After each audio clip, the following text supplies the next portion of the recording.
Hola amigos, soy María José Jamo. Estoy aquí otra vez para compartir con ustedes algo de información con respecto a cómo podemos nosotros proteger nuestra salud, especialmente ahora en estos tiempos en que realmente estamos viviendo en tiempos sin precedentes con respecto a lo que son las epidemias, porque estamos viviendo lo que es una pandemia global de un nuevo coronavirus que produce una enfermedad que se llama COVID-19. Y entonces en esta ocasión lo que quiero compartir con ustedes son 8 pasos respaldados por la ciencia para subir tus defensas y resistir mejor las infecciones virales. Y la razón por la que quiero hablar esto es porque hay mucha información equivocada en el internet, hay mucha información falsa en el internet, hay mucha información peligrosa que se está compartiendo en las redes sociales.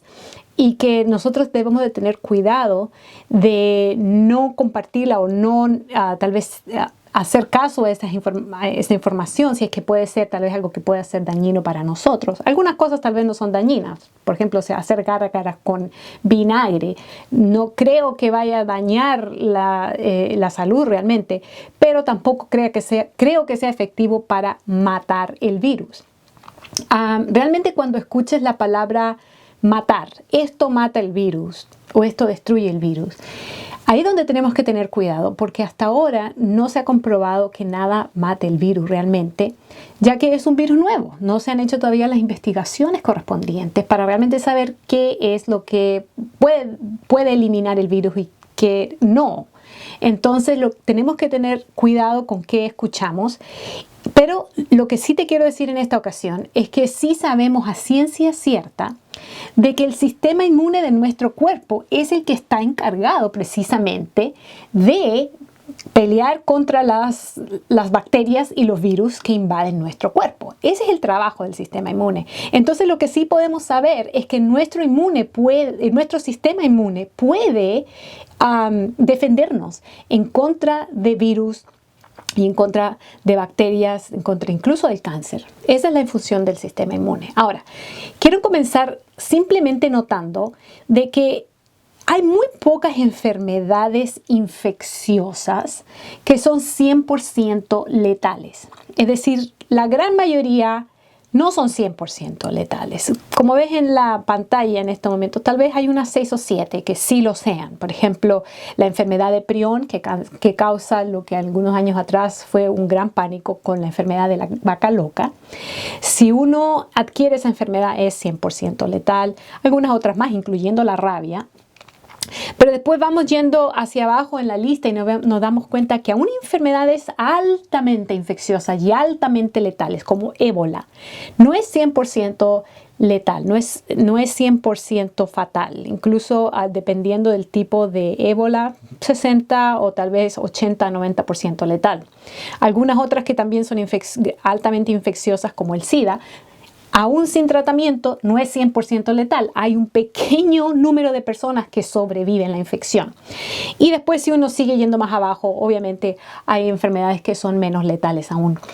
Con respecto a esta nueva enfermedad COVID-19 causada por el nuevo coronavirus, sabemos que alrededor de 80% o sea, esto derivado de los datos que han salido de China e incluso de Italia, sabemos que la gran mayoría de las personas que son infectadas con el virus no tienen una enfermedad grave. Pero el 20% sí pudiera tener una enfermedad grave y de esos tal vez un 5% necesitaría cuidado crítico, cuidado intensivo, y de ellos un 1% pudiera necesitar tal vez asistencia con un ventilador para respirar, y algunos de ellos van a morir. Eso sabemos porque la fatalidad de esta infección es mayor que la influenza que vemos cada año, así que es peligroso. Pero ¿qué hace la diferencia entre las personas que sobreviven a una infección y las personas que no sobreviven a una infección? ¿Qué hace la diferencia entre las personas que tienen una infección leve, no grave, y las personas que tienen una infección más grave? Y lo que sabemos a ciencia cierta, es que la diferencia es la salud del sistema inmune. Porque incluso nos han dicho los expertos que las personas que tienen un sistema inmune más débil, debido a tal vez enfermedades subyacentes como la diabetes, la alta presión, enfermedades coronarias y otras enfermedades, pudieran tener un riesgo más alto. Las personas mayores de edad, especialmente pasando los 60 años, pudieran tener un riesgo más alto. ¿Por qué? Por causa de que el sistema inmune está más débil con el pasar de los años. Entonces, ¿qué podemos hacer con respecto a esto? Y ahora en esta ocasión quiero compartir con ustedes 8 pasos respaldados por la ciencia. Te voy a mostrar los estudios científicos en la pantalla para que tú los veas, de cómo fortalecer nuestro sistema inmunitario. Entonces vamos a ir de lleno una vez hacia hablar acerca de esos 8 pasos. El primer paso es la dieta. Mi paso favorito porque soy nutricionista y me gusta hablar mucho de la dieta. Y si tú ya me conoces y me has visto tal vez presentar en algún lugar temas de salud, sabes que a mí me gusta hablar mucho acerca de la dieta basada en alimentos no procesados de origen vegetal. Una dieta mayormente tal vez vegetariana se pudiera decir, pero no es vegetariana en el sentido de que solo consiste en evitar las carnes, sino que consiste en consumir muchos alimentos no procesados, es decir, lo más natural posible, como salen de la tierra, alimentos beneficiosos para nuestra salud, altos en minerales, altos en vitaminas, altos en nutrientes, altos en fibra. Ese tipo de alimentación es a que me refiero. Tal vez pudiera ser 100% vegetariano, 100% vegana, pero no necesariamente. Lo importante es que sea mayoritariamente una dieta saludable.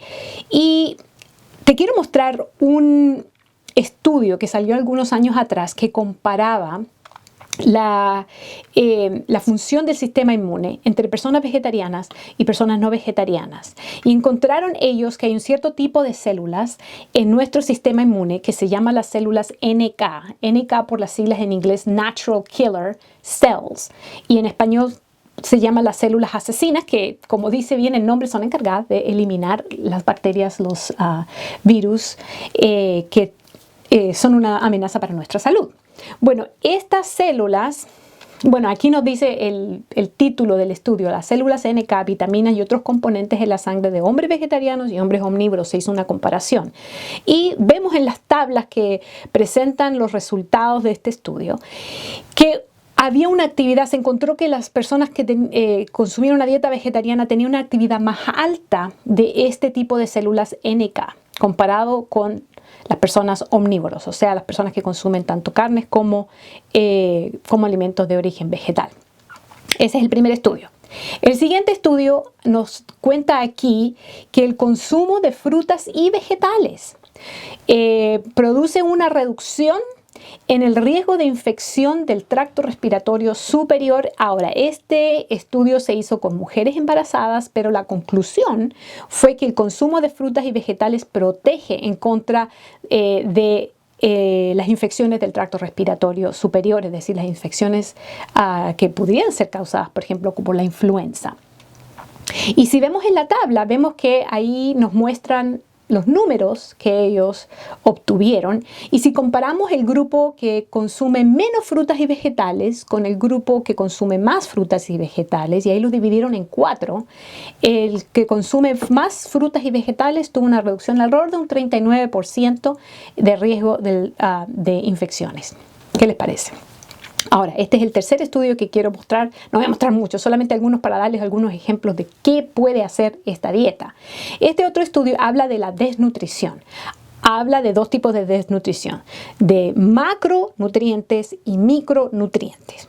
Macronutrientes son las proteínas, las grasas y los carbohidratos. Son los nutrientes que proveen calorías.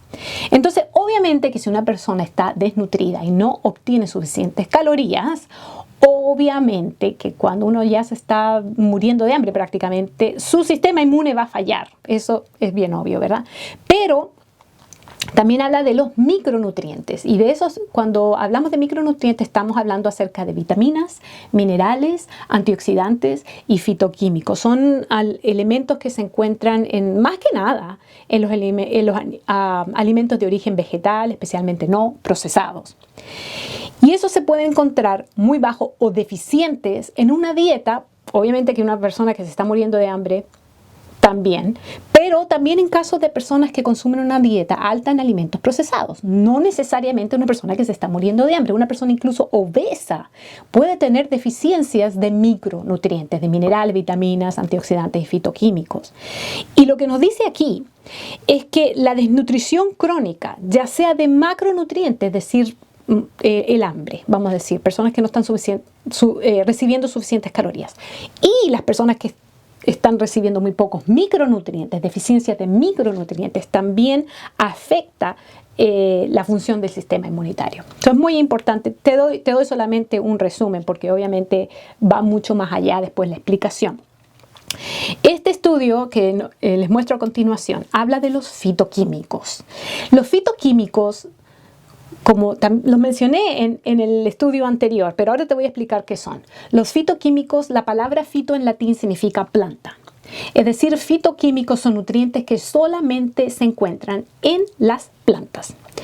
Y resulta que tienen muchos efectos beneficiosos para nuestra salud. En este estudio se considera uno de esos beneficios. Y el beneficio es que algunos de estos fitoquímicos tienen actividad antiviral. Y ellos están dando aquí una lista, son varios fitoquímicos, de hecho hay miles, ¿ok? Hay miles de miles, pero ellos estudiaron algunos aquí y encontraron que estos fitoquímicos tienen actividad antiviral porque debido a su capacidad antioxidante, es decir, reparación de daño genético causado por químicos y otras cosas, su habilidad de buscar y capturar cosas como virus, bacterias, la capacidad de inhibir la síntesis del ADN y el ARN de invasores, como dijimos, bacterias y virus, la capacidad de inhibir la entrada del virus al cuerpo, y la capacidad de inhibir la reproducción de los virus. Entonces tienen varios factores, varias funciones que estos fitoquímicos tienen en nuestro cuerpo que entonces producen este efecto antiviral. Y como te digo, los fitoquímicos solamente se encuentran en las plantas, pero alimentos que no son procesados, porque una vez procesados los fitoquímicos son eliminados, igual que otros nutrientes. Muchas vitaminas se pierden, muchos minerales, mucha fibra se pierde y muchos fitoquímicos también. Entonces alimentos procesados no cuentan, aunque sean vegetarianos o veganos, no cuentan en este caso porque no son altos en fitoquímicos, de hecho son muy bajos en nutrición. Este otro estudio habla acerca del papel que juega la grasa en nuestro cuerpo, y lo que ellos encontraron es que una dieta baja en grasa aumenta la actividad de las células que mencioné anteriormente, las células NK o Natural Killer Cells en inglés, o las células asesinas, les podemos llamar en español. Y se puede decir este efecto se vio especialmente cuando la persona consumía al principio una dieta que tenía más de 25% de grasa y después cambió a una dieta baja en grasa. Ahí se vio un efecto más pronunciado todavía. Ahora, la dieta moderna en casi todo el mundo, empezando aquí en Estados Unidos, pero después ya se ha esparcido a todas partes de Latinoamérica, en Asia, en África, en Europa, casi en todo el mundo. La dieta convencional que se consume es una dieta altísima en grasa. En Estados Unidos el promedio de grasa alrededor de un 38 o un 40% de grasa, alta en grasas. Entonces, obviamente que este efecto es muy significativo para prácticamente toda la población. Entonces, si nosotros queremos ver un aumento en la función de estas células, tenemos que consumir una dieta baja en grasa. Y hasta ahora todo lo que hemos hablado acerca de los micronutrientes, los fitoquímicos en especial, y hablamos acerca ahora de lo que es la grasa y todos los otros mecanismos que hemos visto, las frutas y vegetales, y consumir más bien una dieta vegetariana y no mucha carne, todo esto son características de una dieta alta en alimentos no procesados de origen vegetal. La última característica que quiero hablar es una dieta baja en azúcar. Si una dieta es baja en alimentos procesados, obviamente que va a ser baja en azúcar. Eso es lo que estamos esperando que la gente capte, ¿verdad? De que el azúcar no corresponde a una dieta no procesada, porque el azúcar es altamente procesada. Y el azúcar en especial afecta al sistema inmunitario. Y quiero mostrarles un estudio donde se encontró que la actividad de los fagocitos, que son células que están especializadas en capturar y en absorber y en destruir bacterias y virus. Y estos fagocitos la actividad de los fagocitos disminuye de manera significativa después de ingerir carbohidratos simples, en otras palabras, azúcar. Y el efecto se ve que es más pronunciado alrededor de 1 a 2 horas después de la ingesta de azúcar, pero puede durar hasta 5 horas después de consumirla, es decir, un efecto a largo plazo. Y si nosotros consumimos azúcar en la mañana con cereales de caja, por ejemplo, consumimos azúcar en el mediodía, tal vez un postre, azúcar en la noche, algún pastel o alguna otra cosa, estamos consumiendo azúcar constantemente, o tal vez entre medio dulces, bebidas gaseosas, por ejemplo. Estamos constantemente disminuyendo la acción de estos fagocitos, que son parte obviamente de nuestro sistema inmune, y estamos con el sistema inmune disminuido horas de horas de horas. Entonces tenemos que tener muy en cuenta el tipo de dieta que vamos a consumir para poder nosotros tener un mejor sistema inmune. ¿Ok? Todo eso fue con respecto al paso 1, que es el paso realmente que tengo más información que compartir. Los demás son más fáciles. El paso 2 viene a continuación, y el paso 2 para subir tus defensas es hacer ejercicio moderado. No vamos a hablar de correr maratones necesariamente, pero sí tal vez caminatas o hacer ejercicio que te guste a ti más. Y el ejercicio se ha encontrado, de hecho aquí este estudio que te estoy mostrando es una reseña de varios estudios, entonces muestra como un resumen de lo que se ha encontrado en varios otros estudios. Y nos da ahí una buena lista de diferentes beneficios que ellos pudieron resumir de muchos otros estudios. Y lo que se encontró es que el ejercicio es una ayuda para el sistema inmunitario, porque mejora la actividad de las defensas de nuestro cuerpo y la salud metabólica. También hay una relación inversa entre el ejercicio moderado y el riesgo de enfermedad. Es decir, mientras más ejercicio moderado hacemos, menos riesgo de enfermedad. Eso es lo que significa una relación inversa. Después, él dice a continuación, el ejercicio tiene una influencia antiinflamatoria, es decir, reduce la inflamación, por lo cual ayuda entonces a nuestro sistema inmunitario también. El ejercicio muy intenso, eso sí, eso es lo que les quería advertir. El ejercicio muy intenso tal vez pudiera no ayudar a subir el sistema inmune, sino más bien a reducirlo. Por eso en algunos casos se ha encontrado que, por ejemplo, correr maratones puede aumentar el riesgo de enfermedades. Entonces, cuando hablo de ejercicio moderado, no necesariamente correr maratones. Siguiente, el consumo de carbohidratos y polifenoles. Polifenoles son ciertos compuestos que se encuentran en los alimentos saludables, como las frutas, vegetales y otros. Consumir esto es una estrategia nutricional para apoyar el sistema inmune. Es decir, aquí la importancia de consumir una dieta de carbohidratos saludables. No estamos hablando de azúcar, estamos hablando de carbohidratos saludables, no procesados como el pan blanco tampoco, sino más bien, por ejemplo, para darles un ejemplo, avena, excelente, arroz integral, otros granos integrales o cereales integrales proveen la energía que tu cuerpo necesita para hacer ejercicio.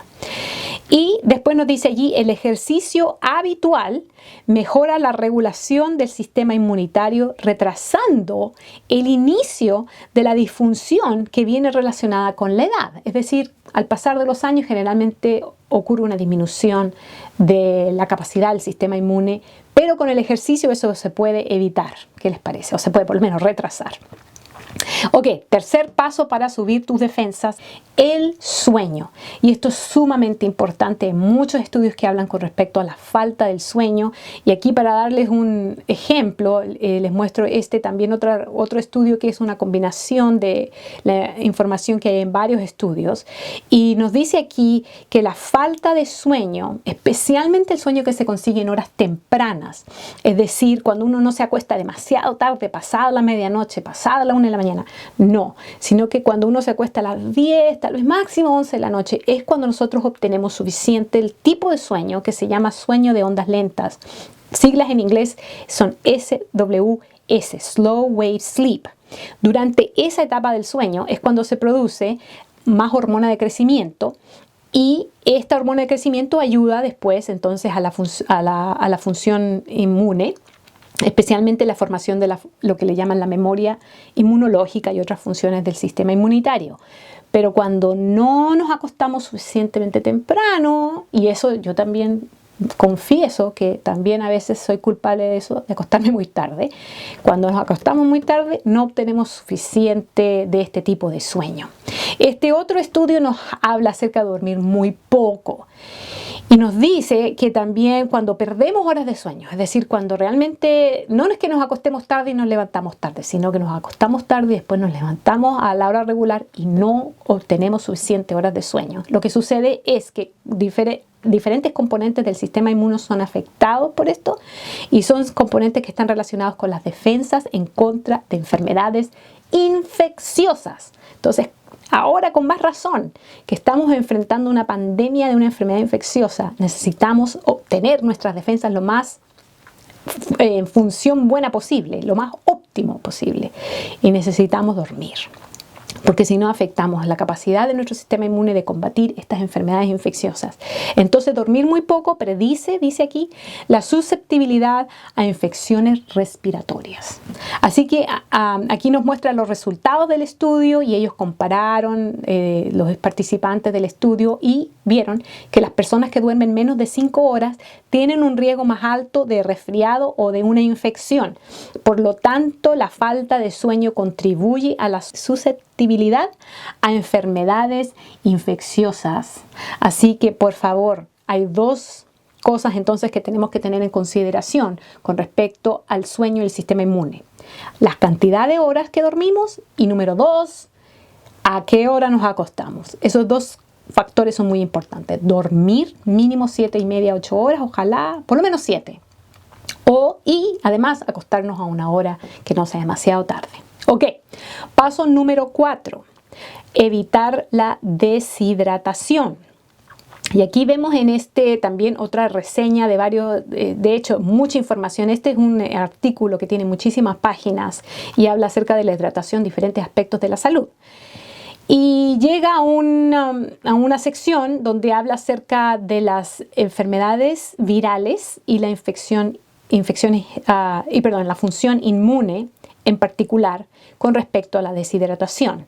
Y nos dice allí que la deshidratación afecta el funcionamiento de ciertas células del sistema inmune y aumenta el daño oxidativo y produce alteraciones que dañan el sistema inmune. Así que hay varias maneras, algunas son un poco complejas, de cómo la deshidratación también afecta a nuestro sistema inmune. Ok, paso número 5. Este es muy importante porque hay mucha información con respecto a esto. Hay muchos estudios que se han realizado que muestran que el estrés es muy dañino para el sistema inmunitario. Y solamente te quiero mostrar una gráfica que es bastante compleja para ilustrar la complejidad de la relación entre el sistema inmune y tener mucho estrés. Y en este estudio nos muestra una tabla que nos da tal vez algunos detalles con respecto a diferentes factores que tienen que ver con el estrés y cómo afectan ciertas partes del sistema inmune. No voy a entrar allí porque realmente es algo complejo, pero solamente para darles un resumen de lo que se ha encontrado. Se ha encontrado que ciertos factores pueden hacer el estrés aún peor, nuestra respuesta al estrés aún peor, como por ejemplo pensamientos negativos, recurrentes, especialmente cuando suprimimos las emociones, ambivalencia, rechazo social, muchos diferentes factores definitivamente tienen un efecto negativo en el sistema inmune. Pero hay otros factores que pueden mitigar estos efectos del estrés, como por ejemplo hacer una reevaluación emocional para darnos cuenta si estamos tal vez reaccionando correctamente a lo que estamos enfrentando, buscar maneras de superar emociones negativas, tener optimismo, tener pensamientos positivos, tener relaciones que provean apoyo, etc. Entonces, lo que ellos han encontrado es que hay maneras de mitigar el estrés y especialmente si tenemos una creencia religiosa, yo pienso que tenemos que buscar nosotros la manera de agarrarnos de esa fe que tenemos para poder enfrentar el estrés de una manera positiva. Esas son algunas cosas muy importantes. Yo sé que hay cosas que podemos hacer, por ejemplo, ejercicios de respiración profunda. Cuando hay ansiedad, cuando hay estrés, son muy beneficiosos. Buscar técnicas para relajarnos es decir, muchas cosas que podemos hacer para reducir el estrés. Pero realmente tenemos que buscar maneras si estamos enfrentando un problema de estrés. Ok, paso número 6. Este es bien obvio, así que no voy a pasar mucho tiempo en esto porque realmente pienso que no tengo que convencer a nadie que las sustancias adictivas como el tabaco y el alcohol producen efectos negativos en el cuerpo, aunque tal vez sí tengo que hablar un poco especialmente con respecto al alcohol, porque muchas personas piensan que consumir alcohol de manera moderada es saludable para el cuerpo. Y sin embargo han habido varios estudios estos últimos años, especialmente con respecto al cáncer, que nos hablan de que aún un trago, una copa por día de cualquier bebida alcohólica aumentan el riesgo de cáncer. Ahora no voy a hablar de cáncer, eso sí, voy a hablar de lo que es las defensas en particular. Y nos dice aquí este estudio que el consumo de alcohol afecta la función de ciertas células del sistema inmunitario que se llaman los linfocitos T y otras células que se llaman células presentadoras de antígenos, y además produce abnormalidades de linfocitos B, las células NK, que ya las mencionamos anteriormente, y los monocitos. Todo lo cual resulta en una función inmune alterada después de la ingesta de alcohol. Así que solo para dejar en claro que el alcohol de verdad sí afecta al sistema inmune. Hay mucho que hablar de esto, pero realmente por falta de tiempo vamos a seguir adelante. El efecto del cigarrillo, yo creo ahí sí no necesito convencer a nadie. Me imagino que nadie va a defender el uso del cigarrillo. Sí que solamente por si acaso lo voy a mencionar aquí y te voy a mostrar el estudio, un artículo que habla acerca de cómo el humo del cigarrillo suprime la actividad del sistema inmunitario, y nos dice allí que fumar cigarrillos afecta una amplia gama de funciones inmunológicas. Se ha especulado que muchas de las consecuencias de la inhalación crónica de humo de cigarrillo pueden deberse a sus efectos en el sistema inmunitario. Así que ya no hay lugar a duda de que el cigarrillo es altamente nocivo. Pero mucha gente dirá, bueno, entonces voy a fumar de los nuevos que hay, unos cigarrillos electrónicos que no tienen humo, sino que usan vapor. Ese tal vez no me hace tanto daño. Bueno, no, la verdad es que sí hay varios estudios que han estado surgiendo en estos últimos años que nos muestran que sí, los cigarrillos electrónicos sí producen efectos negativos. Aquí están hablando con respecto específicamente al sistema inmunitario. Y el líquido que tienen estos cigarrillos electrónicos es citotóxico, es decir, tóxico para las células. Eso significa la palabra citotóxico. Es proinflamatorio e inhibe la fagocitosis de los macrófagos alveolares. Ahora, esto que acabo de decir, los macrófagos alveolares son las células del sistema inmune en los pulmones, que son las encargadas de destruir los invasores como las bacterias y los virus. Entonces, estos líquidos que producen el vapor que las personas inhalan cuando usan cigarrillos electrónicos tienen una acción que inhibe la función de estas células. Así que definitivamente pienso que deberíamos evitarlo completamente. Por si quedaba duda, ahí tienes otra prueba más. Y esto obviamente también es súper obvio, el efecto que tiene las drogas, que son drogas adictivas.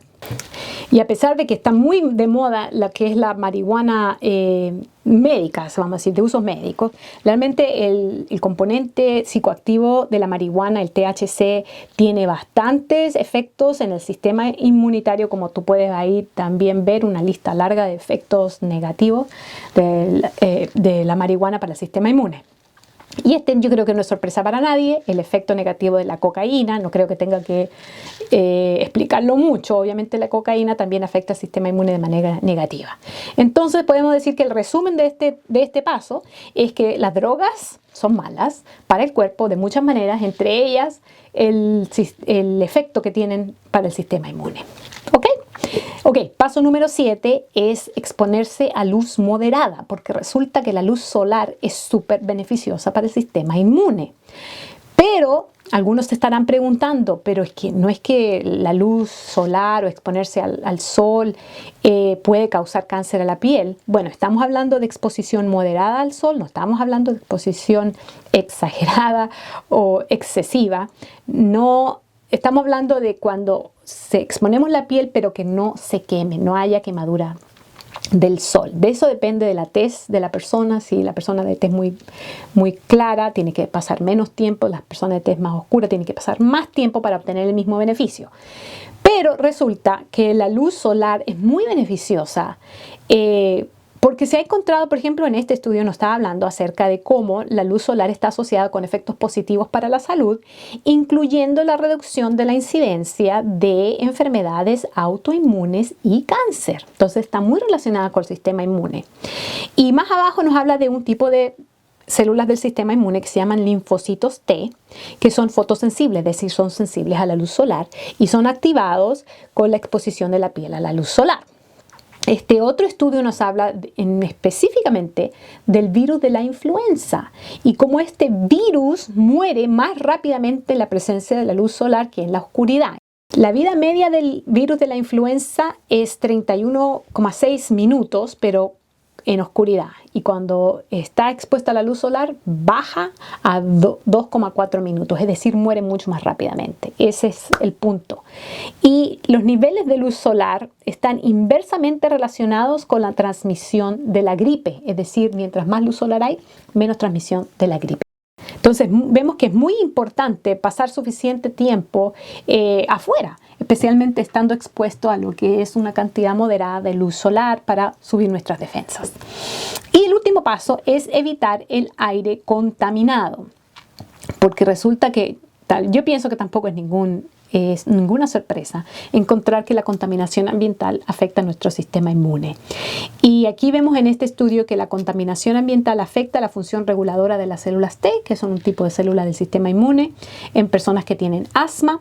Este otro estudio nos habla de los efectos negativos de los contaminantes en el aire sobre la inmunidad innata, que es un tipo de inmunidad innata, la inmunidad adquirida.